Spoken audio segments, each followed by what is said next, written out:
Filazana manokana mahakasika ny rivo-doza Eloazy voarain'ny 20 Janoary 2024 tamin'ny 4 ora maraina.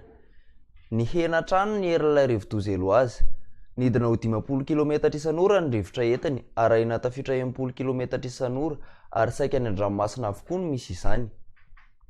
Ao amin'ny distrika maro antsetra no misy ny hevony tamin'ny 3 ora maraina teo.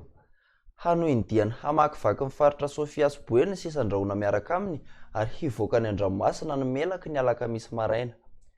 Miova ho toy izao ny filazana mikasika azy: filazana fahamelona, filazana miloko manga, sava, analanjorofo, be alanana, be fandriana varatra ary mandry tsara.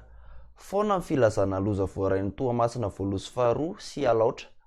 Entanina mponina amin'ny toerana naharain'ny filazana fahamelona mba hanaraka izany toromarika ome manam-pahefana eny fotony. Ny mpampiasa ranomasina morontsiraka avaratra Vatomandry sy avaratra Andrefana dia aoka tsy handrika aloha ho fisorohana ny loza.